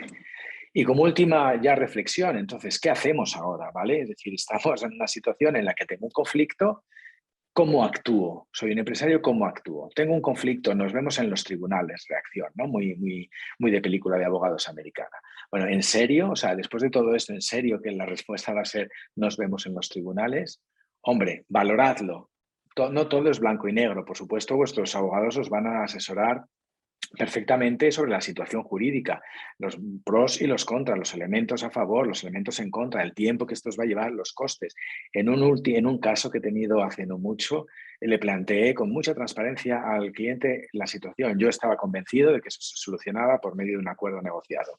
El cliente estaba empeñado en ir a los tribunales porque era muy orgulloso, era un agente también, en este caso belga, ¿vale? Y estaba empeñado en ir a los tribunales porque se sentía muy ofendido y era muy orgulloso. Yo le dije muy claramente, vamos a los tribunales, yo gano dinero yendo a los tribunales, es mi profesión, con lo cual no tengo ningún problema. Ahora, yo le voy a cobrar tanto por ir al tribunal, ¿vale? Y le cobro tanto, menos, si llegamos a un acuerdo negociado, menos, pero sustancial, ¿vale? Por el tiempo que yo consideraba que íbamos a llegar. Claro, el cliente hizo sus cuentas, ¿vale? Y empezamos la negociación. Al final llegó a un acuerdo sin necesidad de acudir al juzgado.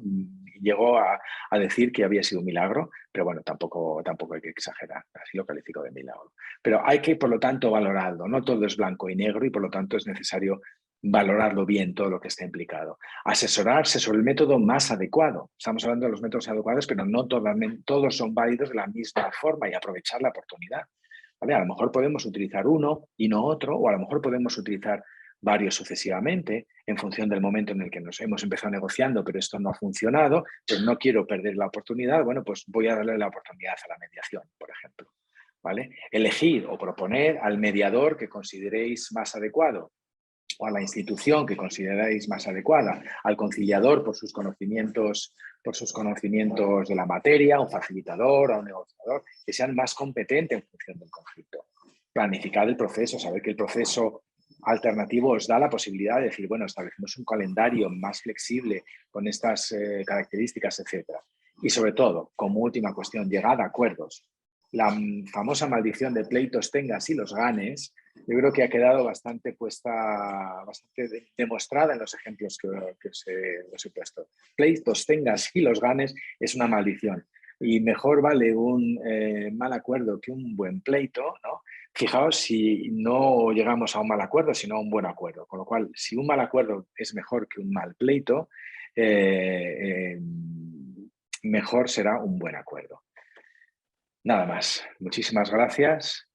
Y yo creo que ahora podemos dar paso a las preguntas escritas y luego vemos entonces si hay posibilidad de abrir micrófonos. Hay tiempo suficiente. Muchísimas gracias, Ignacio. Tienes muchas felicitaciones. A la gente le ha agradado muchísimo tu exposición. Algunos preguntan que si va a estar disponible tu presentación. En eso tienes tú la última palabra. Yo no tengo problemas. No tengo problemas en dejarla disponible. Bueno, dejadme que lo valore, porque como hay algunos datos, a lo mejor hacer identificar los supuestos, pero bueno, yo creo que no hay problema en darla. Ya la enviaré al colegio para que la pongan a disposición. Muy bien, muchas gracias, Ignacio. Bueno, yo recuerdo que las preguntas las pueden todos hacer a través del chat y de momento, bueno, pues hay algunas preguntas que yo te quiero trasladar. Hay quien dice que cuando nos estuviste hablando de ese amplio abanico de los métodos alternativos o adecuados de resolución de conflictos, que no habías hablado del arbitraje. Y te preguntan directamente, ¿es que no lo consideras un verdadero must? Sí. No he hablado del arbitraje porque he preferido centrarme en los métodos que incluye el anteproyecto como métodos adecuados para la solución de los conflictos. Sí que he hecho una breve referencia a esa adecuación, ¿vale? Es decir, me he preguntado, cuando la ley habla de métodos adecuados, ¿quiere decir que los otros no son adecuados para solucionar el conflicto? Bueno, ahí que cada uno responda. Que cada uno responda porque estamos hablando de conflictos, no de procedimiento judicial, no de pleito, y no he querido mencionar al arbitraje porque de alguna manera viene a compartir algunos elementos, comparte más elementos con el procedimiento judicial, en el sentido de que hay un tercero, un árbitro, que te impone una solución, ¿vale? En función de también un procedimiento diferente, pero también un procedimiento más o menos similar, ¿vale? Y no lo he considerado, no lo he mencionado, puesto que tiene su propia ley y puesto que no me parece que entre dentro de la justicia deliberativa de la que hablaba al principio y de la que me he querido centrar. ¿vale? En una semana de la mediación, en la que hablamos de la mediación como método alternativo, que podemos hablar de la conciliación, de la oferta vinculante, negociación, etcétera, me ha parecido más oportuno centrarme en esto. Pero por supuesto que es un método alternativo y adecuado de la misma forma que es adecuado un procedimiento judicial para resolver un conflicto.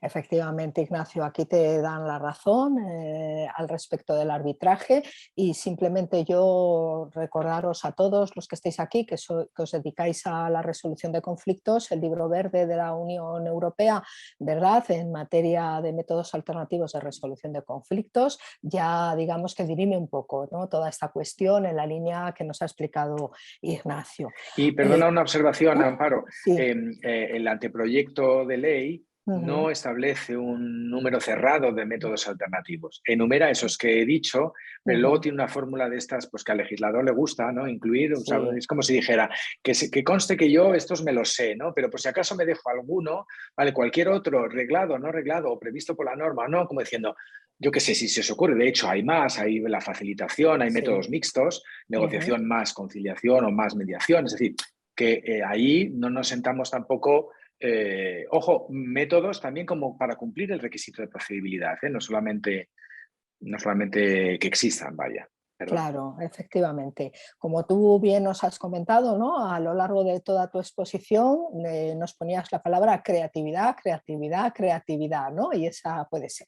Bueno, pues hablando de requisito de procedibilidad, también te preguntan que cómo explicar el resto de métodos alternativos de resolución de conflictos, es decir, más allá de la mediación a un cliente, para convencerle de cuál es el más adecuado a su conflicto y además dicen convencerle mucho más allá del requisito de procedibilidad, es Claro, decir, realmente para llevarle, ¿no?, a claro, que lo haga de esa manera. Uh-huh. claro.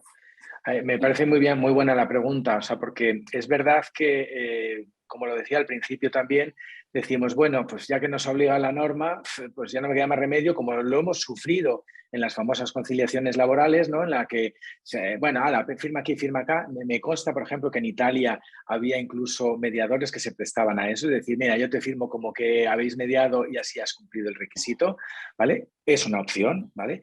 Pero yo creo que hay que darles una oportunidad. Hay que darles una oportunidad. ¿Cómo convencer al cliente de que hay otras formas?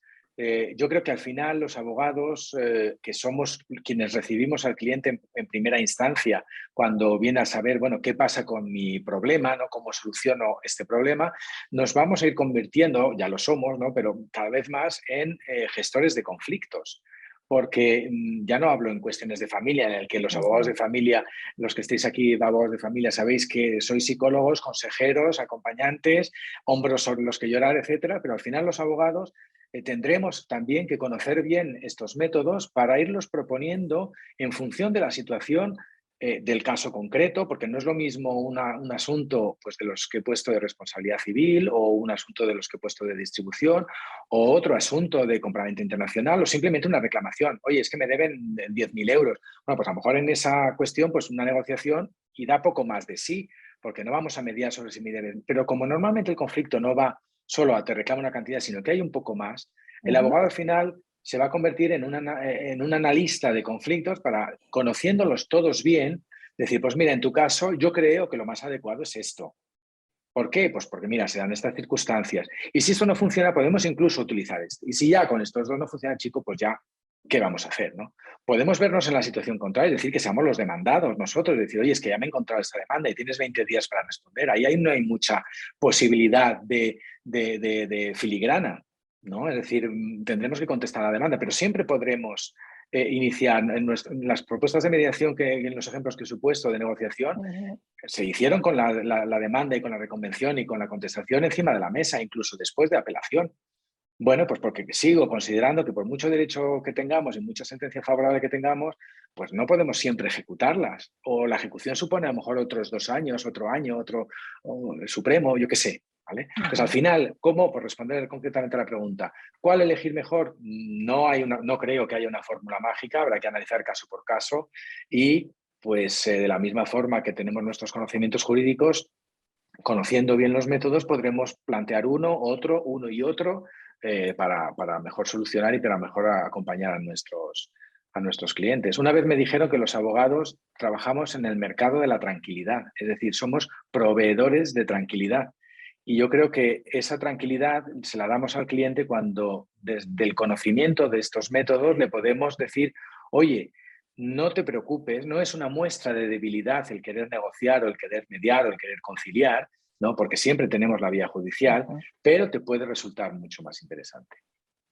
Muy bien, pues es bonita esa frase que te dijeron, ¿eh? Ese piropo que te echaron, evidentemente. Bueno, al hilo un poco de lo que comentan algunos de los asistentes, dicen que los MAS no deberían estar solamente para resolver conflictos, para solucionarlos, sino también para prevenirlos, sobre todo para hacer las empresas más sostenibles. ¿Cuál es tu opinión? Absolutamente. Tengo por ahí algún post publicado, por ejemplo, sobre la utilidad de los MASC en las relaciones comerciales de franquicia o de distribución. Es decir, en una relación comercial continuada, como por ejemplo son los contratos de franquicia en los que yo más me muevo, de distribución, lógicamente hay conflictos, ¿vale? Hay conflictos, si queréis, no conflictones, ¿no? Es decir, no es que se haya roto el contrato, al contrario, las partes quieren o están más o menos contentas, pero hay conflictos de no me has mandado, no has cumplido bien, oye, esto estás debilitando aquí un poco, oye, lo que me dijiste que iba a pasar en realidad no está pasando, pero bueno, la cosa funciona más o menos bien. Bien, todo ese tipo de relaciones, al final, si queréis, son conflictivas, pero hasta cierto punto, todas estas situaciones al final nos pueden llegar nos pueden abocar a un conflicto de los gordos. Es decir, si la situación de la gente que os he puesto, de la gente francés, desde un principio se hubiera abordado con una negociación, con una mediación, oye, mira, no nos está gustando mucho esto, vamos a negociar, a renegociar el contrato, vamos a renegociar las condiciones, vamos a mediar a ver cómo se soluciona esto que creemos que no está bien, pues no habríamos llegado a la ruptura del contrato, a lo mejor le habríamos dicho, mira, queremos darle otro aire, te vamos a pagar o no, o queremos hacer o colabora con nosotros. En esa situación, vale, habríamos evitado el conflicto, habría servido también como método de prevención en una situación en la que sí hay un conflicto, los conflictos, bueno, pues hasta el que me pongo esta mañana puede ser un conflicto, ¿no? Pero evidentemente que sirven y sirven mucho, sobre todo cuando hay situaciones que queremos seguir manteniendo, que nos gustan, que queremos ajustar, ¿vale? Pero que en el fondo, bien, estamos bien con nuestro proveedor, estamos bien con nuestro cliente. Hombre, nos gustaría que cumpliera un poco mejor, hombre, nos gustaría que, ¿no? El proveedor me gustaría que me mandara esto a tiempo. Por supuesto que sirven y sirven, yo creo que mucho. Siguen por aquí preocupados, hay muchas personas que te siguen, que asisten en la mañana de hoy, que son abogados en ejercicio y dicen bueno, que a veces intentar, ¿no? Al hilo de convencer a los clientes de cuál es el mejor MASC, que ellos pueden pensar en un momento determinado que es que no ves posibilidad de pleito o lo que sea, en lugar de transmitirle, ¿no? Esa idea de que es mucho mejor que se deje de pleitos. Entonces, bueno, tú antes nos has dicho que no hay recetas, ¿no? Pero ¿te has encontrado, te pregunto yo, con algún tema de estos, algún cliente renuente que empieza a sospechar de ti por Sí, tu insistencia, que me consta, sin en la duda. aplicación de MASC? Sin duda, sin duda. A mí hay clientes, estoy pensando en la gente francés, que me llegó a cuestionar, ¿es que usted no cree suficientemente en el procedimiento? ¿No? No hay una fórmula mágica. ¿Vale? El último ejemplo que os he puesto de la gente belga, no era uno de los 3 ejemplos, pero tuve la enorme suerte de encontrarme enfrente con un abogado tan proclive a la negociación como yo. Y entonces, o sea, ya en nuestras conversaciones decía, pero es que estos no saben dónde se meten. Lo decíamos uno y otro, ¿eh? Y uno tenía sus argumentos y yo tenía los míos y los dos podíamos más o menos tener nuestras razones de defensa. No saben dónde se meten. Ahí nos costó, por el orgullo de uno y del otro, ¿no? Que querían tener razón. Eso es muy difícil. El deseo humano de que te den la razón es algo con lo que tenemos que estar, o sea, con lo que tenemos que hacer frente. Yo, a ver, siempre respondo y además cada vez con más franqueza, no decirle, mira, si, oye, que si tú lo quieres, vamos, yo soy abogado, vivo de los pleitos. Os lo aseguro, quien peor habría salido del ejemplo de la gente francesa habría sido mi despacho, porque nosotros cobramos bastante por llevar el asunto, claro, con esas indemnizaciones os podéis imaginar que en peores habrían salido, y ese es otro problema que a lo mejor salen en las preguntas y si no lo podemos comentar, es cómo convencer al abogado si sé que a lo mejor un pleito me va a reportar más beneficios. Pero por estar en la pregunta, yo siempre les digo a los clientes, mira, yo me dedico a esto, es decir, yo te voy a cobrar esto si tú quieres un procedimiento. ¿Que tú quieres un procedimiento? Vale, yo te he informado, yo te lo he explicado bien. Aquí tienes incluso por escrito toda mi posición. ¿Por qué creo que es preferible esto? También te explico, y ahí claro requiere un esfuerzo mayor, también te explico las posibilidades que se obtienen y las posibilidades que puede decir el otro de que no. ¿Vale? Es decir, yo a eso a la gente belga, por ejemplo, se lo dije muy bien, usted lo tiene clarísimo de que va a ganar. ¿Vale? Y yo veo posibilidades, pero mire, ¿ha tenido en cuenta esto? ¿Ha tenido en cuenta que según el derecho español pasa esto? ¿Ha tenido en cuenta que lleva usted un tiempo admitiendo esto que ahora quiere reclamar?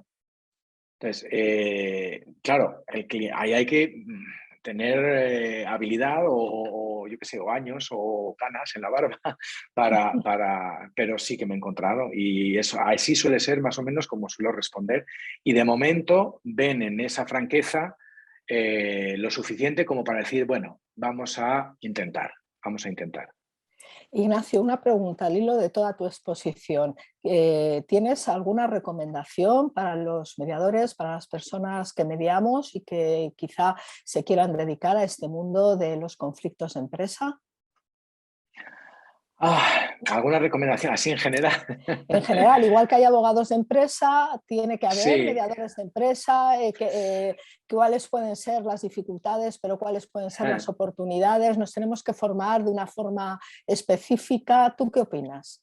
A ver, yo creo que para para poder entender bien esto, cuando os he dicho que los ejemplos que os he puesto eran dos ejemplos, pero es que habría bastantes más de mediación, de intentos de mediación, de procedimientos en agencia de distribuciones, porque yo estoy muy especializado en eso por cuestiones profesionales. Yo creo que una buena especialización en el asunto concreto te da mucha más ventaja para después, si eres abogado de parte, poder entender por qué una mediación o por qué una conciliación puede ser beneficiosa o por qué una oferta vinculante o por qué puede ser beneficiosa. Y si actúas como mediador, ¿vale? Aunque no puedas, digamos, por así decirlo, asesorar, ¿no?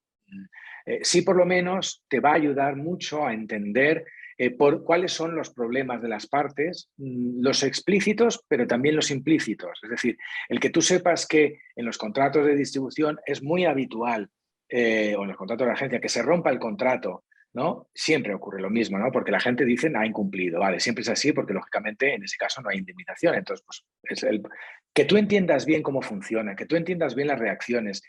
Si trabajas, como en mi caso, con empresarios de un país y de otro, que conozcas la mentalidad y la norma, aunque sea someramente del país de origen, y que seas capaz de entender por qué o qué está pensando esa parte a la hora de iniciar un procedimiento y qué es lo que le tienes que decir. Yo creo que la formación es fundamental.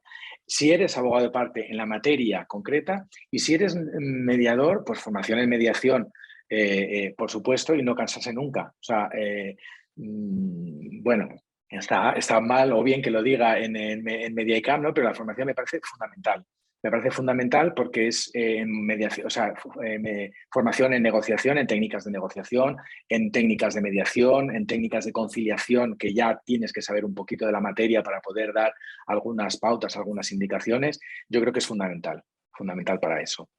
Muchas gracias, Ignacio. Oye, a quienes opinan que las empresas no tienen emociones, que la única emoción es la cuenta de resultados, ¿tú qué les dirías? Efectivamente, la cuenta de resultados no llora, no se lamenta, pero la cuenta de resultados la presenta un director general, un director comercial, la presenta en un consejo. En los 3 ejemplos que os he puesto, en los 3 hubo emociones. Y no los he puesto por ilustrar o por hacerlo más bonito. El agente francés, os lo aseguro, me pidió la carta. Me pidió la carta y se la firmaron diciendo, oye, yo no quiero quedar ante los ojos de esta empresa, no ya ante el público que lea la sentencia, sino ante los ojos de esta empresa como un incumplidor. En el segundo caso que os ponía, en el de la empresa, por supuesto que hubo emociones, hubo la empresa en concreto tenía dentro de la propia empresa, los consejeros eran miembros de una familia.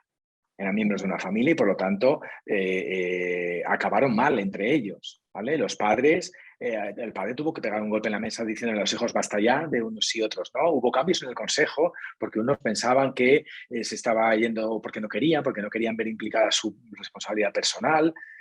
Porque eran unos los que habían llevado el negocio y las decisiones sobre la terminación del contrato, sobre que los otros que no habían hecho nada no se mostraban de acuerdo. Por supuesto que hay emociones. Al final hay que pagar un dinero y el dinero es frío, pero quien paga es una persona. Y estamos hablando de que eran personas con relaciones entre ellas y dentro de la propia sociedad.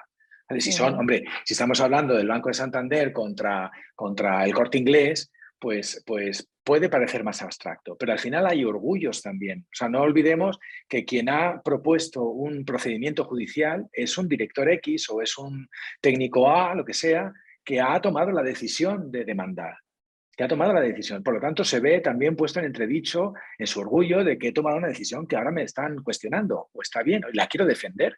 Yo he decidido que es mejor ir a un procedimiento judicial, con lo cual ahora lo tengo que defender. Decidme si eso no es una emoción, si ese orgullo no es algo que yo quiero mantener. Me estoy jugando mi puesto, por ejemplo. Por aquí, por el chat, dicen que la cuenta de resultados pues, se puede ver muy mejorada si se implementan técnicas de mediación en la prevención y solución de controversias, al hilo de lo que estás diciendo. Yo me imagino que a lo largo de toda tu experiencia profesional te habrás encontrado con conflictos en los que las partes a lo mejor han indicado la posibilidad de que los acuerdos sean confidenciales, se permanezcan, no se hagan públicos. Para quienes somos mediadores, ¿alguna recomendación al respecto? A ver, la confidencialidad es un elemento fundamental, o sea, no solamente porque está previsto en la ley, lógicamente, pero en la mediación es absolutamente imprescindible la confidencialidad. Yo creo que es un elemento muy importante garantizarlo y comprometernos como abogados de parte. Si lo somos, como mediadores ya no entro porque evidentemente nos obliga la ley, tendríamos una responsabilidad si no lo hiciéramos, no se nos puede llamar a juicio, como sabéis, para testificar sobre lo que ha pasado en la mediación, pero como abogados de parte me parece muy importante. Me parece muy importante respetarla, ya no solo porque la ley nos dice que lo que obtenemos en una mediación no se puede utilizar en el procedimiento judicial, sino porque podemos tener responsabilidades, porque los jueces nos digan, oiga, esto no lo puedo hacer, sino porque creo que además sería muy perjudicial para nosotros mismos, muy, muy perjudicial. Es decir, faltar ya no solo a la palabra dada frente a un compañero, sino que faltar a la confidencialidad, que a veces tenemos la tentación porque decimos, bueno, aunque no me dejen, no, yo voy a presentar este documento porque así el juez ya lo ha visto. Y como ya lo ha visto, es muy difícil que se le quite de la cabeza, ¿vale? Eso es una tentación que tenemos todos y que pues a veces se cae en ella, ¿no? Yo creo que al final es una técnica de perdedor, en mi opinión, ¿vale? Porque al final no vas a obtener con eso los resultados previstos. Ya no solo porque te encuentres con el juez o porque te encuentres en el futuro con el mismo abogado o porque se corra la noticia de que tú eres un abogado que luego pum, pum, vas soltando asuntos confidenciales por ahí, pero me parece que es una técnica de perdedor, en mi opinión, ¿eh? Ignacio, te siguen felicitando por tu extraordinaria ponencia y también te piden algún consejo para mediar, entre comillas, ponen, con los abogados de parte que no son proclives a los métodos alternativos de resolución de conflictos. De esos también te habrás encontrado. De esos me he encontrado, sí.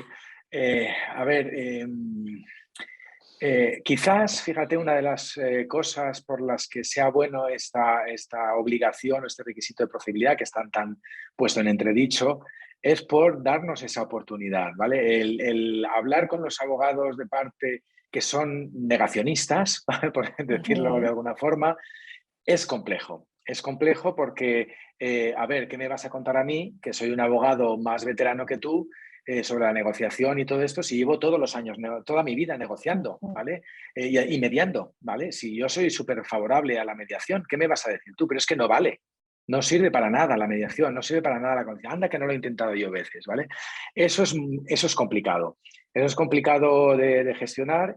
Y, a ver, yo a veces en el asunto del agente francés, Creo que os he puesto 2 peticiones de mediación. Bueno, esto era una empresa en el norte de España. Llegué a ofrecerme para buscar un punto intermedio. Claro, este hombre estaba en Francia, con lo cual dejarle venir era complicado. Buscar un punto intermedio en Zaragoza. Me acuerdo que les dije, mira, voy yo a Zaragoza, vosotros bajáis a Zaragoza, que tiene conexiones con... insistir. ¿Vale?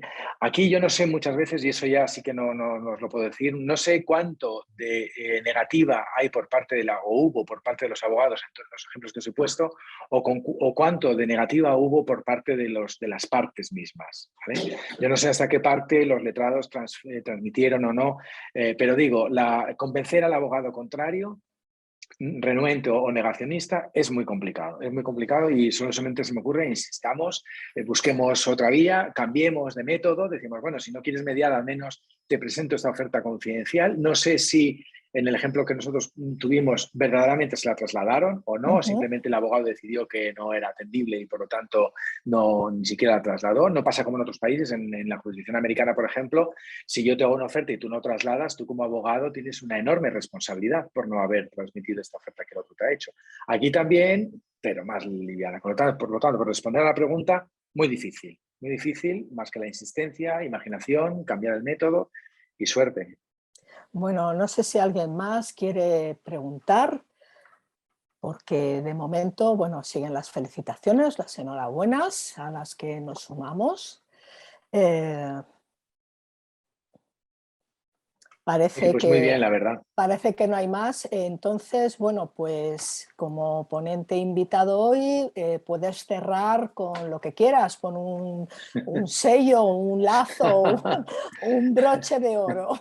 La verdad que no tengo frase conclusiva, pero bueno, las que me han venido a la cabeza al final, ¿no? de más vale un mal acuerdo que un buen pleito. Yo creo que es una buena solución, o sea, una buena reflexión, porque si más vale un mal acuerdo que un buen pleito, imaginemos cuánto de bueno será llegar a un buen acuerdo, ¿no? Un buen acuerdo es siempre infinitamente mejor que un buen pleito, porque un buen acuerdo lo cumpliremos, estaremos satisfechos, nos iremos después de cañas, ¿no? Cosa que no pasa en ninguna de las sentencias, o sea, de los procedimientos judiciales, que a lo mejor, o sea, en el mejor de los casos me condenan muy bien, o sea, le condenan al otro muy bien, se cumple muy bien y me voy contento, pero siempre quedará un resquemor de esa parte del conflicto que no se ha solucionado. Así que animaos y nada, para lo que queráis, disponible.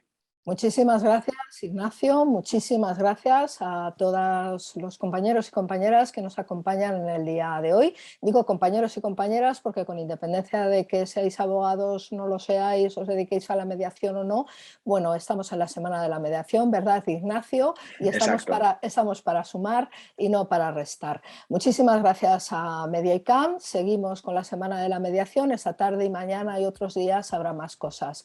Un abrazo muy grande. A todos, muchísimas gracias, Amparo y a Mediaicam. Adiós. Hasta y a luego. todos. Chao, saludos.